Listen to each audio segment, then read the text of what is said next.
The first significant thing I learned was how they construct a macro thesis and then execute it.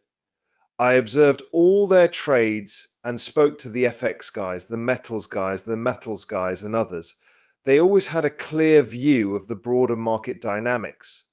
For instance, during the Asian crisis, they started with FX since that was the epicenter. Then they diversified their bets, predicting that slowing economies would impact commodities, so they shorted copper. They also anticipated trouble for banks that had lent to Asian countries, leading them to short the banks.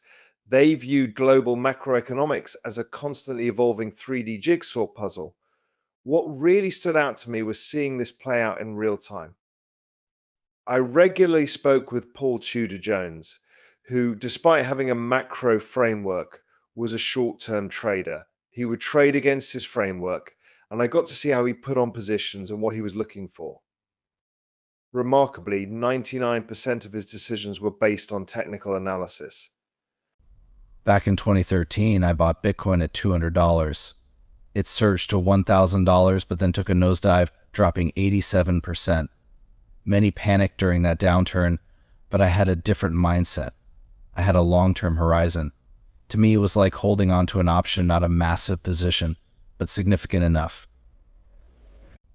I monitored it, but didn't obsess over the day-to-day fluctuations because I saw it as a long-term play. Over time, Bitcoin's value fluctuated, but I stayed patient. The bet was on the long-term potential, not short-term gains. Eventually, when the time was right, I decided to sell.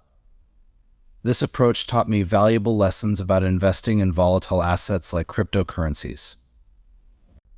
It's about having conviction in your investment thesis, maintaining a long-term perspective, and not letting short-term market swings dictate your decisions. In hindsight, that investment in Bitcoin wasn't just about the financial return, it was about understanding the potential of a transformative technology and being willing to ride out the ups and downs. Whether it's Bitcoin or any other investment, having a clear time horizon and a disciplined approach can make a significant difference in your investment journey. It's about staying informed, staying patient, and sticking to your strategy through the volatility of the markets. Additionally, observing successful macro investors like Paul Jones, who traded short-term and often against his own thesis, was insightful. His reliance on technical analysis made up a significant portion of his trading decisions. Watching these strategies taught me valuable lessons in macro investing. It's not just about predicting economic trends, but also about being nimble and flexible in response to changing global dynamics. Understanding these principles has given me a deeper appreciation for the complexities of the financial markets and how to navigate them effectively. Many people are already scared of the impending down cycle, still haunted by memories of the last one. However, the true veterans of this space, like the damn Modes and West Casterers, didn't flinch. They simply rode through the down cycles and kept adding to their positions, ultimately amassing significant wealth. There are many others not publicly known who have done the same. Most people fear the downside more than seeing it as an opportunity. Personally, even though it never feels great, I was excited about the downturn in 2022 because it allowed me to add to my positions at great levels and compound my wealth. This strategy means you can recover to an all-time much sooner than those who did nothing. Time horizon is crucial. If you can't handle the downside because of your psychological makeup, that's fine, but you need to think it through. People often lose their minds during market cycles. In bear markets, they sell everything and vow never to return. And in bull markets, they buy too much of the wrong assets.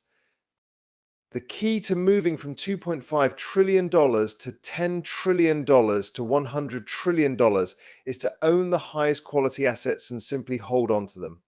Decide on your time horizon, it's the single most important factor. Many are already anxious about the inevitable down cycles haunted by past downturns. But if you look at legends in this space like Dan Moorhead and Wences Casares, they didn't flinch. They rode through the dips, added to their positions, and compounded massive wealth. There are many others who've done the same but aren't as well known. Most people fear downturns more than they see them as opportunities. Personally, in 2022, despite the uncertainty, I saw it as a chance to add at great levels and accelerate my returns to new highs much faster than those who stayed on the sidelines. Your time horizon determines your approach. If you can't stomach downturns psychologically, that's okay, plan accordingly. But remember, people tend to lose their minds in bull markets, buying too much at inflated prices and panic selling in bear markets, missing out on long-term gains. To navigate from a $2.5 trillion to a $10 trillion and potentially a $100 trillion market, focus on owning high-quality assets and resist the urge to constantly trade. Doing nothing sometimes is the smartest move. So embrace the volatility, understand your psychology, and stay disciplined. That's how you avoid messing up what could be a historic wealth-building opportunity in crypto. One of the things you've stated publicly that resonated deeply with me is your view that art sits at the very top of the pyramid, and NFTs, particularly fine art and NFTs, are not just part of the crypto world, but represent the pinnacle.